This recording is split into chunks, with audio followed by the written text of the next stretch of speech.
Assalamualaikum warahmatullahi wabarakatuh. Perkenalkan, nama saya Wijaya Lestari.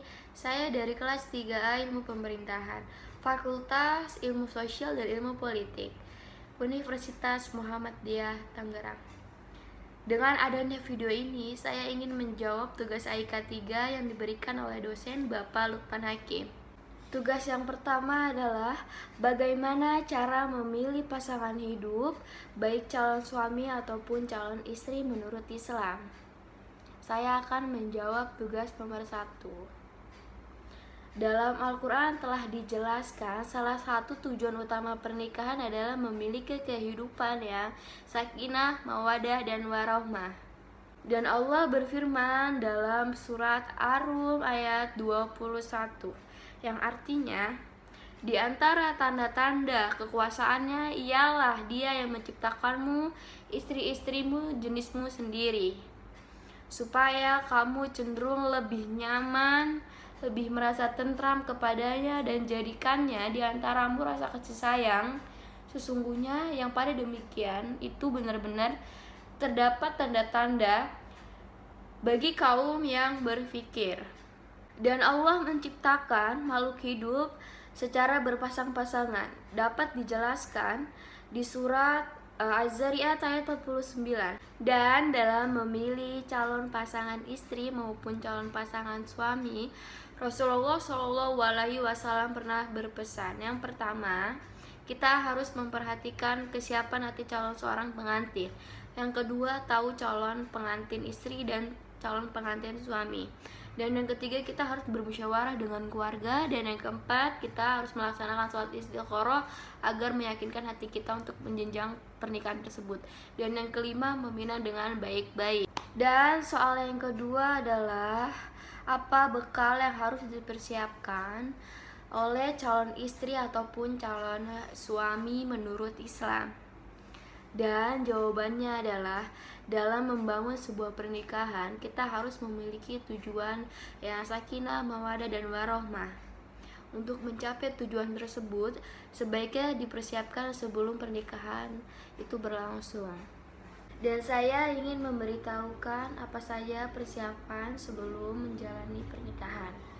Yang pertama, kita harus mempersiapkan niat yang tulus dan matang. Yang kedua, kita harus melakukan ta'aruf. Yang ketiga, kita harus memperbaiki akhlak dan mengamalkan sunnah.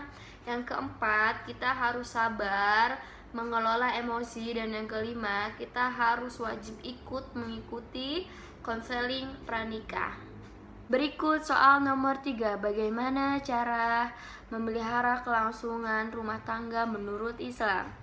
Dan jawabannya, setiap yang sudah nikah maupun belum yang sudah nikah pasti menginginkan keluarganya menjadi harmonis, sakinah, mawadah, dan warahmah.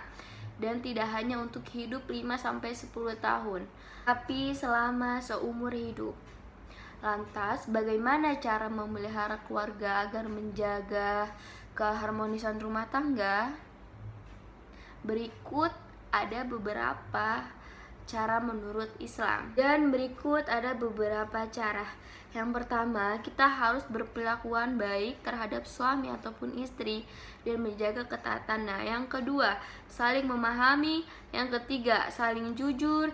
Yang keempat, saling menghormati. Yang kelima, berusaha menyenangkan setiap pasangannya, baik laki-laki maupun perempuannya. Yang keenam, mencari solusi bersama. Yang ketujuh, qanaah. Dan yang terakhir, penuh toleransi, solidaritas, dan kepedulian. Dan yang terakhir, soal nomor 4 ialah bagaimana peran orang tua mendidik anaknya menurut Islam. Jawabannya adalah, peran orang tua terhadap pendidikan anak harus dilakukan secara terus-menerus. Kenapa?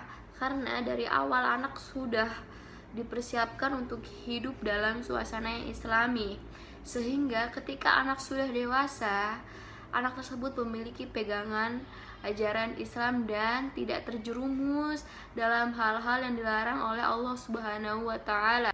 Dan saya akan menjelaskan bagaimana cara mendidik anak menurut Islam.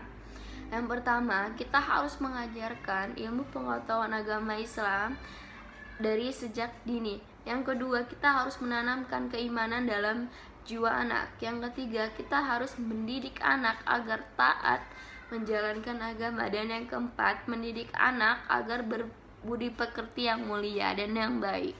Cukup sekian jawaban dari saya. Apabila ada salah kata atau pengucapan atau kurang dalam membahas kalimat tersebut, mohon dimaafkan.